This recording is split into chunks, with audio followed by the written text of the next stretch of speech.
Oui, bonjour, je m'appelle Jérôme, j'ai 40 ans et je vais bientôt me lancer dans la Global Solo Challenge. J'ai pas mal navigué en dériveur et puis petit à petit travaillé sur les bateaux. Et là, ça fait quelques années, ça fait presque 15 ans maintenant que je travaille comme skipper pour des bateaux privés avec beaucoup de livraisons, etc. Et avec ma compagne, on est rentré d'un tour du monde là en IMX 38 et ça a été un petit peu le point de départ un petit peu la révélation pour donner naissance à un nouveau projet. Et ce nouveau projet, eh bien, on a commencé à y réfléchir il y a 2 ans. Et aujourd'hui, eh bien, on est avec le Classe 40-109. On va cette année participer à la Transat Café d'Or et qui sera un très beau galop d'essai, je pense, pour la Global Solo Challenge dans 1 an et demi maintenant. Ta passion pour la voile? Depuis tout petit, en fait, personne fait de la voile dans ma famille. Personne. C'est vraiment du pur hasard. Un jour, on se baladait en famille le long d'un lac, on a vu des optimistes et j'ai dit, papa, je veux faire ça. Et depuis ce moment-là, eh ben, j'ai jamais vraiment arrêté de faire de la voile. Voilà, j'en ai fait une passion. J'ai fait 10 années de compétition en optimiste et en motorhome quand j'étais enfant. Et du coup, j'ai jamais vraiment arrêté de naviguer. Qu'est-ce que tu as attiré à la navigation en solitaire? Alors au départ, je n'ai pas voulu naviguer en solitaire. Au départ, j'ai navigué en solitaire parce qu'il me manquait des équipiers. Et donc, c'est comme ça que j'ai commencé. Et puis, en fait, donc ce qui n'était pas voulu au départ, c'était plus comme une nécessité de naviguer seul pour effectuer des livraisons. Et du coup, j'y ai pris énormément de plaisir et j'ai découvert un tout autre univers, en fait, puisque naviguer seul, évidemment, ça implique bien d'autres choses et ça provoque aussi d'autres réactions, d'autres émotions et on a une autre conception de la navigation. Et du coup, j'y ai pris goût de plus en plus et évidemment, ici, on se lance sur un projet tout à fait en solo, évidemment. Donc, ce sera une grande première pour moi. Quelles leçons as-tu apprises en naviguant? Euh, Beaucoup de résilience, beaucoup d'humilité et prendre un problème l'un après l'autre et un problème à la fois. Je pense que la navigation, c'est quelque chose qui forcément force à savoir trouver des solutions assez rapidement et de manière construite. Et je pense que ça m'a apporté beaucoup dans la vie de tous les jours, dans ma vie professionnelle, d'avancer en fait et de solution en solution pour peu à peu effacer chaque obstacle qui se dresse sur un parcours, hein, puisque tout le monde le sait, la navigation c'est très très mécanique et du coup ça m'a appris à avoir un autre regard sur la vie, à être beaucoup plus posé, calme et en fait pas s'en faire parce qu'il y a des choses qui vont pas, parce que bien sûr sur un bateau il y a très souvent des choses qui vont pas. As-tu un héros ou une héroïne de la voile? Bah oui, étant enfant, on a très souvent regardé les courses au large, bien sûr. Et ici, il se trouve que hier soir, j'ai eu vraiment le bonheur de rencontrer Thomas Royan, qui est skipper sur le Vendée Globe. Hein. Il a fait trois départs de Vendée Globe, 3 Vendée Globe. Et puis, c'était un grand moment parce que c'était la première fois que je pouvais rencontrer vraiment oui, une star de la voile en chair et en os. Et pour moi, Thomas Royan, c'est un exemple incroyable de résilience, de gestion d'entreprise. Et bon, voilà, mener des projets comme les projets qu'il mène depuis tant d'années, moi, ça m'épate, quoi. Oui, c'est un vrai héros pour moi. Oui. Quel est ton beau souvenir en mer? Ouais, ça c'est toujours la question difficile parce que des beaux souvenirs, on en a tout le temps en fait. C'est la raison même enfin moi personnellement, c'est la raison même de la navigation. C'est que les souvenirs sont toujours incroyables dès qu'on est sur l'eau. Après, c'est sûr, il y en a de meilleurs que d'autres. Moi, j'ai beaucoup aimé en fait notre voyage autour du monde en plein Covid-19 parce que c'est ça qui a donné naissance au projet Global Solo Challenge. Donc, je dirais que mon meilleur souvenir, c'est lorsqu'on a été contraint de naviguer depuis Tahiti jusqu'à l'île de la Réunion, de naviguer à travers le Pacifique et l'Indien sans s'arrêter. Et c'était en fait la première fois de ma vie que je passais plus que 2 mois et demi en mer. Et pour moi, c'était une vraie révélation, en fait. C'est vraiment à la suite de ça que je me suis dit, waouh, en fait, c'est trop court. Il faut que je reste plus longtemps, que je découvre plus fort. Et c'était vraiment ma base, d'ailleurs, pour le projet qu'on est en train de monter maintenant. Donc, oui, je pense que c'est proportionnellement le meilleur souvenir que j'ai, oui. C'est cette navigation à travers 2 océans d'un seul coup et qui n'était pas du tout prémédité. En fait, c'est vraiment le Covid-19 qui a fait qu'on a navigué comme ça et c'était une super belle expérience. Parle-nous de ton expérience en voile et en régate. Alors moi, j'ai une expérience de régate, beaucoup d'expérience en régate de dériveur. Donc, comme je le disais, moi, je viens de l'école de la compétition en optimiste, en motorhop, en laser, en 4-7, etc. J'ai beaucoup fait d'optimiste et de motorhop.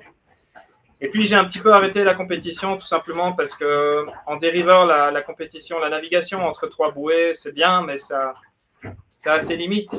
Moi, en fait, ce que j'avais envie, c'est de voir plus loin. Et du coup, en fait, je ne me suis pas tout de suite tourné vers la régate offshore. J'ai d'abord été beaucoup en grande croisière offshore, puisque moi, je voulais découvrir plus que la compétition. Je voulais découvrir le large. Ce que j'ai fait pendant pas mal d'années. Et puis, on a fait pas quelques compétitions, mais compétitions en équipage un peu amateur, du style les voiles de Saint-Tropez, Antigua Sailing Week, Jerry's Cup, des courses comme ça qui sont pas très offshore. Pour être très franc, j'ai pas fait beaucoup de courses offshore. Et là, la première course offshore qu'on va faire, on va la faire en double, ici avec notre classe 40, et ça va être la prochaine Transat Café L'Or. Donc, on peut clairement dire qu'en régate offshore, on est tout à fait bisute et débutant, et on se lance dans un projet dont on n'a absolument aucune idée. Donc, voilà. Pourquoi as-tu choisi le Global Solo Challenge? Alors, moi, j'ai choisi la Global Solo Challenge parce que, en fait, j'ai vu les premières publications de la Global Solo Challenge juste avant de terminer le tour du monde qu'on a fait avec ma femme en IMX38.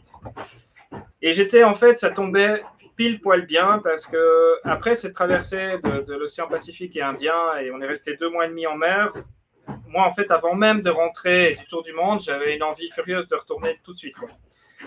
Mais la question, c'était est-ce prudent de partir seul dans cette aventure en solitaire, etc. C'est peut-être un peu... évidemment, c'est très audacieux, mais la faire de façon encadrée, et puis le fait que ce soit une course avec des participants tout autour, etc. La Global Solo Challenge, c'est venu comme une évidence, en fait. C'est juste venu au bon moment pour moi et dans ma réflexion. Et évidemment...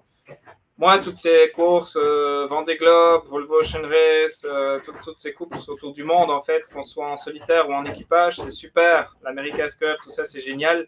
Mais c'est juste inaccessible pour des gens normaux comme moi qui aimons le large, mais qui n'avons pas spécialement l'envie de se lancer dans des projets hors normes au niveau gestion, budget, etc.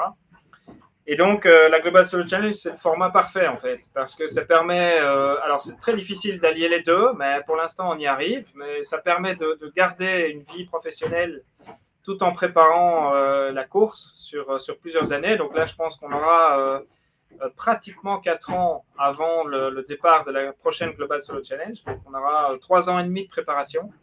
Ce qui est super, en fait, parce que ça me paraît le bon timing est parfait. Et puis le format un petit peu d'avoir plusieurs bateaux qu'on rattrape, si on a un bateau plus rapide, que forcément on essaye de rattraper, etc. Ça donne toujours aussi une petite carotte, une envie de pousser toujours un petit peu, d'aller plus loin. Et je trouve que voilà, au niveau sécurité, avoir une flotte qui finalement est assez étendue et assez longue, ça permet d'avoir un cadre qui est quand même assez sécurisant, je pense. Donc c'est très attrayant. Comment comptes-tu te préparer pour le Global Solo Challenge? Alors, la préparation, pour moi, elle vient beaucoup du bateau. Je suis évidemment convaincu, comme beaucoup de gens, qu'au plus on se prépare au pire, au plus on sait faire face aux problèmes sur l'eau et à les résoudre. Donc, je pense qu'une préparation intense et minutieuse du bateau, ça, c'est une chose très importante. Et puis, oui, la préparation physique, mental, je pense que ça passe beaucoup par être sur l'eau. Je pense qu'il faut être sur l'eau tout le temps, essayer de naviguer le plus possible, le plus possible. Bah, cette année, ici, je fais 4 transatlantiques, puisque je convoie 2 bateaux. Enfin, j'ai la Transat Café l'Or, et puis le retour avec le Classe 40, qui, je l'espère, donnera suite à la qualification pour le Global Solo Challenge, puisque je ramène le Classe 40 en Europe en solo. Donc, je pense que la préparation, c'est quelque chose qui doit être réfléchi au niveau mécanique et technique. Tirer un maximum de... Moi, j'essaye au maximum de tirer avantage de chaque conversation avec quelqu'un qui a pu faire ça avant ou qui donne des conseils. Je pense qu'on n'est jamais assez conseillé. La pire erreur, je pense, c'est de se dire qu'on sait tout et que on sait ce qu'on doit faire. En fait, je pense que c'est la pire erreur. Je pense que c'est très important de prendre plusieurs bonnes choses chez plusieurs personnes et de faire un petit peu un mixte en ce qui nous semble juste et important et de le faire à fond. En tout cas, ce dont je suis sûr, c'est se préparer pour un événement comme ça doit être à plein temps. Enfin, je veux dire, ça doit être... on doit avoir un engagement à 100% dans le projet, sinon c'est impossible. Quel sera, selon toi, le plus grand défi? Le plus grand défi, je pense que ce sera de mettre le bateau sur la ligne de départ en étant tout à fait confiant. C'est-à-dire, je veux dire, j'imagine que comme tout le monde, on a toujours dans un coin de la tête, ah tiens, zut, est-ce que finalement je ne remplacerai pas telle pièce parce qu'elle va casser, ou tchic, ou tchac, etc. Et je pense qu'avoir la liberté d'esprit de se dire le bateau est prêt et on peut lui faire 100% confiance et on peut partir sereinement dans ces conditions-là, je pense que ce sera pour moi en fait, je pense que ce sera d'abord le plus dur. Ne pas partir en se disant oups, est-ce que finalement j'aurais pas dû faire ça ou pu faire ça en plus. Donc partir sereinement, reposer aussi, je pense que ce sera un très gros défi. Et puis bien sûr, les défis, enfin moi personnellement je les connais encore pas tous, et c'est aussi un peu ça l'aventure, c'est d'aller au-devant du problème et du défi pour voir tout simplement ce qu'on a dans le ventre en fait. Quelle est ta plus grande peur? Ouais, la plus grande peur, c'est... Bon, il y en a plusieurs. Hein. La plus grande peur, c'est percuter un objet, avoir une voie d'eau importante. Ça, c'est sûr. Perdre le mât. Enfin, voilà. La plus grande peur, je pense, ce sont des peurs très mécaniques, des peurs liées vraiment au bateau. Après, je pense que les peurs qui sont liées à la solitude et la durabilité du émotionnel de la Global Solo Challenge, je pense très sincèrement que c'est très difficile de s'y préparer à l'avance, puisque comment s'entraîner pour passer 4-5 mois en mer avant de le faire, tant qu'on ne l'a pas fait, on n'en sait rien en fait. Donc je pense que ma plus grande peur, c'est plutôt des impacts violents et de perdre le bateau tout simplement. Comment gérer la solitude et la pression mentale? Moi, je pense que la solitude et la pression mentale, je ne l'ai jamais, expérimenté sur autant de temps de navigation avant le Global Solo Challenge. Donc, personnellement, j'en sais rien. Et je ne sais pas non plus comment s'y entraîner, parce que comment s'entraîner à rester 4 mois de solitude, je pense qu'il n'y a pas d'entraînement. Hein. Il faut le vivre, il faut le faire, et puis on verra bien si on est capable de le subir ou non. Tout ce que je fais, c'est que je fais quand même une petite préparation simplement de projection avec un kinésiologue qui m'aide beaucoup pour essayer de se projeter en fait.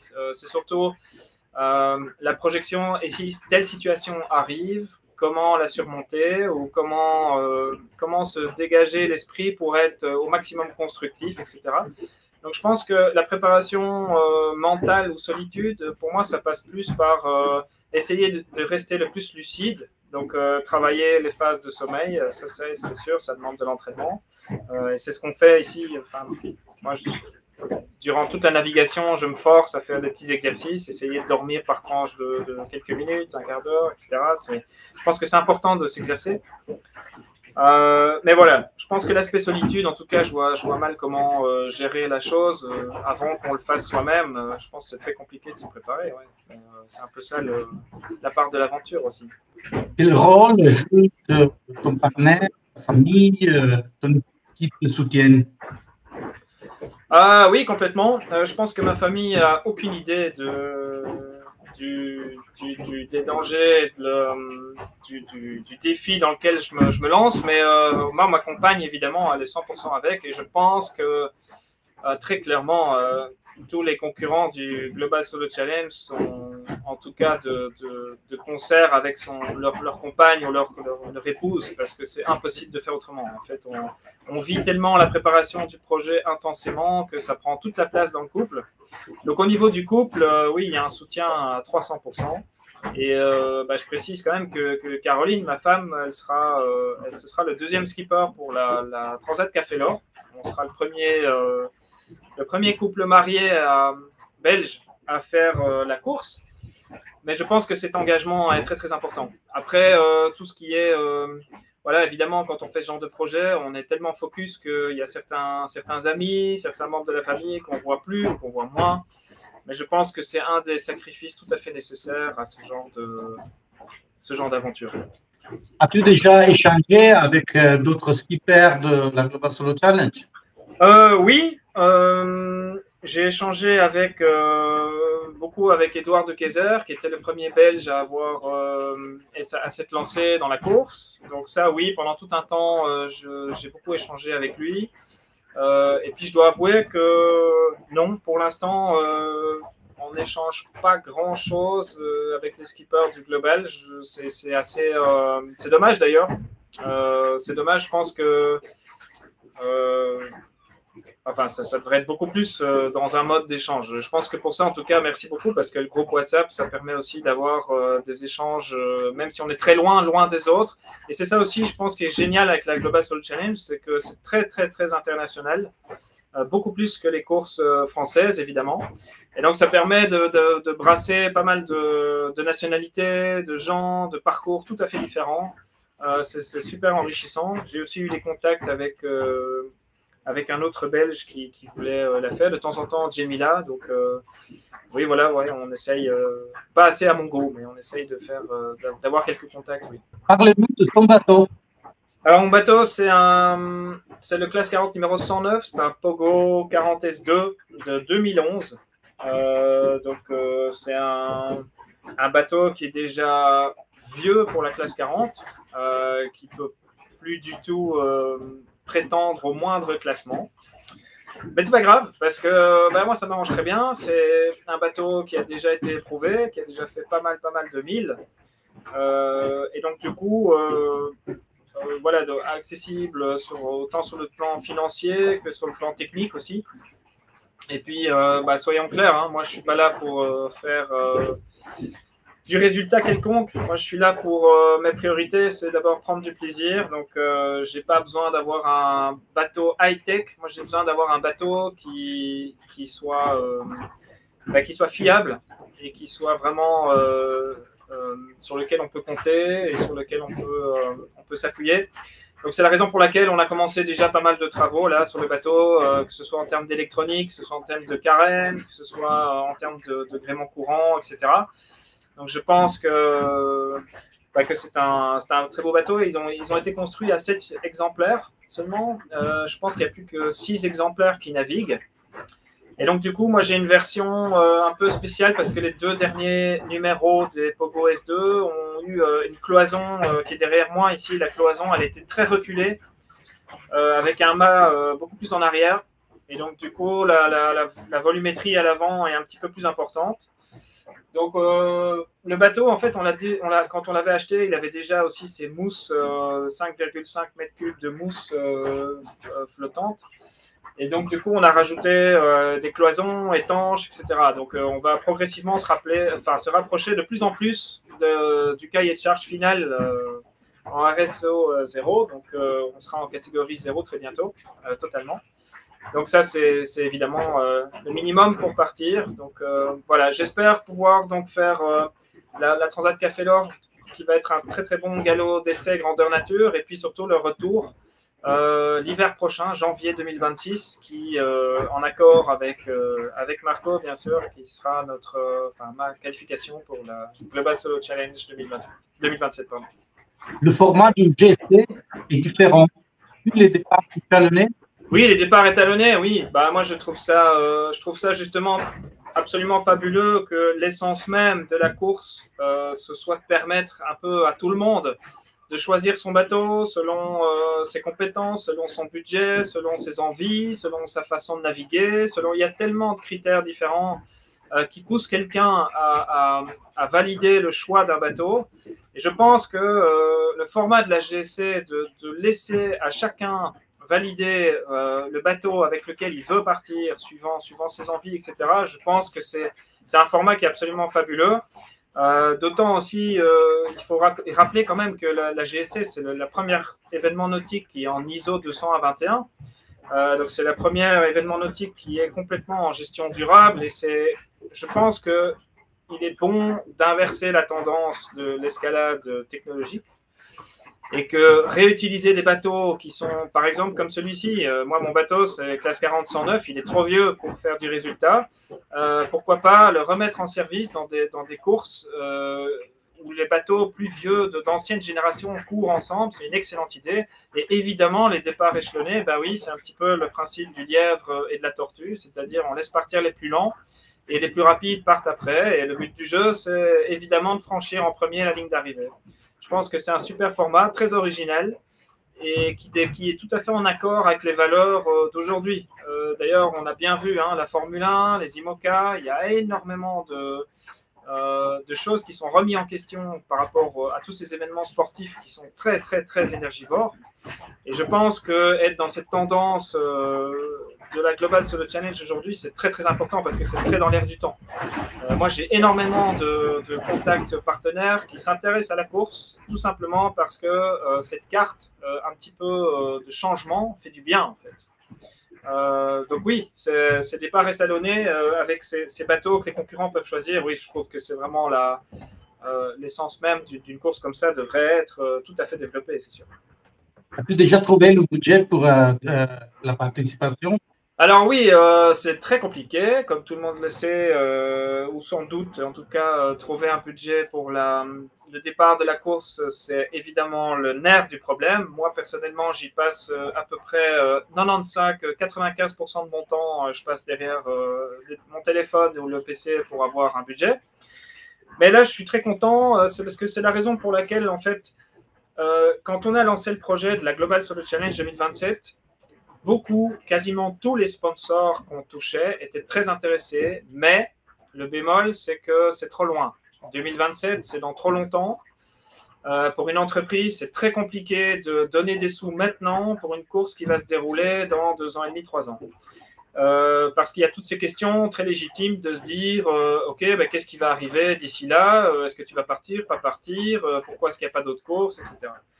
Et donc nous, avec notre équipe et surtout avec ma femme, on a beaucoup parlé et on s'est dit tiens, au fond, on va rajouter une course au calendrier, on va prendre la plus grande course, on va en faire qu'une, on va prendre la plus grande course de 2025, c'est la Transat Café l'Or, et on va voir ce que ça va donner. Et en fait, l'avantage, c'est que tous les frais qu'on aura fait d'équipement du bateau pour la Transat Café l'Or, eh bien, le bateau, il sera déjà équipé en partie pour la Global Solo Challenge. Et c'est ce qu'on a fait. Et dès qu'on a commencé à communiquer sur la Transat Café l'Or, on a très rapidement trouvé un soutien sponsor. Alors, ce n'est pas des sommes exorbitantes, mais ça nous a permis quand même de changer notre jeu de voile, d'avoir un nouveau jeu de voile, d'avoir de la nouvelle électronique. Tout le carénage a été fait, etc. etc. Et donc, moi, mon jeu de voile, je l'ai trouvé grâce à la Transat Café l'Or, mais ce sera le même jeu de voile que je vais utiliser pour la Global Solo Challenge, parce qu'en fait, une fois que mon jeu de voile arrive de traverser, eh bien, j'utilise mon ancien jeu de voile pour revenir en Europe, je n'use pas trop le nouveau, et je le garde bien au chaud, bien précieusement pour le départ de la Global Solo Challenge. Donc, le fait d'avoir séquencé la campagne pour trouver l'argent en plusieurs courses, eh bien, ça a permis de débloquer une situation financière. Alors, je ne pense pas que mes sponsors pour la Transat Café l'Or vont suivre pour la Global Solo Challenge. Je ne sais pas. En fait, on n'en sait rien. Mais en tout cas, ce qui est sûr, c'est qu'une partie des travaux ont pu être commencés et ont pu être engagés pour la Global Solo Challenge. Donc, c'est une très bonne nouvelle pour nous. As-tu pensé à demander le soutien du public? Non, alors je suis un petit peu mal à l'aise avec ça parce que moi j'estime que ce que je fais là, moi, c'est vraiment un projet personnel. Je veux dire, je représente une association d'aide contre la maltraitance animale parce que c'est une cause qui me touche moi. Mais je veux dire, j'ai du mal à demander de l'argent au public pour subventionner une aventure privée. Donc, ça, je trouve que en tout cas, je ne vois pas comment communiquer là-dessus. Donc, moi, je préfère faire une voie vraiment sponsoring classique, essayer de fédérer des entreprises et fédérer une image entrepreneuriale. Pour moi, je pense que c'est la voie qui me convient le mieux. Ça te plaît le choix de Vigo comme porte de départ? Oui, en tout cas, ce qui plaît, je pense, c'est d'éviter de faire le Gascogne à l'arrivée comme au départ comme à l'arrivée. Donc ça, c'est une bonne chose, hein, pas faire le Finistère, c'est une bonne chose en moins. Après, je pense que c'est surtout original. C'est un port qui est très très bien situé en fait finalement. Et surtout, en fait, qui va permettre de faire, je pense, pas mal, non seulement pas mal d'images, mais qui va permettre aussi à la famille, les sponsors, les amis, de suivre un petit peu et pour le départ et pour l'arrivée, parce que tout simplement, quand on arrive à Vigo, eh bien, on est déjà un petit peu protégé des eaux du large, ce qui permet tout à fait d'avoir un meilleur suivi au niveau des bateaux suiveurs, etc. Je pense que c'est une très, très, très bonne chose. En tout cas, ce sera beaucoup moins exposé que la Corogne. Et Vigo, ça permet aussi d'être un petit peu plus centré au niveau du public, d'être un petit peu plus au cœur de la ville. Donc je pense que c'est un très bon choix. Oui. Qu'est-ce que ça veut dire pour toi de représenter la Belgique dans un événement international? Moi, la Belgique, c'est un petit pays. Hein. On a 50 km de côte. Il n'y a pas beaucoup de navigateurs. Après, moi, voilà, c'est parce que de nationalité, je suis belge et j'ai toujours navigué sous les couleurs belges. Donc, je continue à naviguer sous les couleurs belges, même si j'habite plus en Belgique. Du coup, voilà, et des Belges, il n'y en a pas beaucoup qui font ça. Le premier Belge à avoir fait un tour du monde en solitaire, sans escale et sans assistance, c'est durant le Vendée Globe, ici, le dernier Vendée Globe, c'est Denis Van Wenberg. Et Denis Van Wenberg, c'est le premier Belge à avoir fait ça. Donc, c'est un peu un exemple pour nous. Moi, je suis assez fier de représenter la Belgique juste parce que on n'est pas beaucoup et qu'on se serre un peu les coudes pour essayer de faire une belle course et de faire des belles naves. Souhaites-tu relier ce projet, ce défi à une message social? Oui, alors, moi, on n'associe pas le projet à une cause sociale proprement dite humaine, mais on représente une association qui lutte activement contre la maltraitance animale. Beaucoup la maltraitance animale, que ce soit au sens large, hein, domestique ou industriel, élevage, etc. Et ça va en fait, c'est une coïncidence parce que on a beaucoup communiqué là-dessus il y a un petit temps cet hiver. Et coïncidence, mais on a trouvé notre sponsor principal, Innovat Group, qui est également dans l'agroalimentaire et dans les soins apportés aux animaux, etc. Et donc, du coup, voilà, il y a un chemin là qui est un petit peu cohérent. Après, une cause sociale, oui, je pense que s'atteler à défendre une association ou représenter une association, c'est déjà, et le faire à fond et le faire bien, c'est déjà suffisant, je pense. Quel message donnerais-tu à quelqu'un qui veut se lancer dans la navigation au large ou penser de faire un tour du monde? Moi, s'il y a un mot qui colle à la navigation au large ou des grosses navigations, il n'y a qu'un seul mot pour moi, c'est la détermination. La détermination, être déterminé, être volontaire et ne rien lâcher. Moi, je suis pas un grand sportif, je suis pas un grand coureur, je suis pas un grand régatier, je suis juste un mec qui a un os dans la bouche et qui le lâche pas. Et tant que je serai pas parti sur la globale, je lâcherai rien. Et donc du coup, je pense que c'est important de donner ce message. Je suis pas forcément du tout je suis très très loin d'être le meilleur. Je suis vraiment juste un gars qui a envie de quelque chose et s'accrocher à un projet et être déterminé, être volontaire, c'est jusqu'au bout, même quand ça va pas. C'est ça qui est très dur en fait. Hein. C'est même quand tout semble difficile ou tout semble mal parti, où on ne trouve pas l'argent, où on est fatigué, ou est-ce que finalement on se pose 1000 questions, est-ce qu'on continue ou pas? Et en fait, la question, elle ne doit pas aboutir, parce que la réponse est évidemment on continue. Et donc, que ce soit pour un projet de course ou un projet personnel, nous, on est rentré d'un tour du monde sur un IMX 38, un petit X-Yacht de 38 pieds, et on a quand même fait 38 000 milles. Et en fait, le seul mot qui réside de ça, c'est que on était déterminé à arriver jusqu'au bout, et on l'a fait. Et je pense que le fait de rien lâcher, c'est la base de n'importe quel projet de navigation au large, pour moi. Il y a quelque chose d'autre que tu veux ajouter? Non, moi je dirais juste bravo et bravo à Marco, parce que ça doit pas être évident de faire ça tous les jours et d'avoir toujours des mecs comme moi qui posent 1000 questions à chaque fois qu'on bute contre une question technique, etc. Donc non. Mais non, à titre privé, vraiment bravo, parce que même sur le groupe WhatsApp et tout, c'est toujours réactif, alors qu'en fait, on te pose chaque fois 1 million de questions et il y a 600 000 fois la même question. Donc, non, c'est super. Moi, en fait, j'ai trop hâte d'y être. Donc, voilà, on fait tout pour y être. Ouais.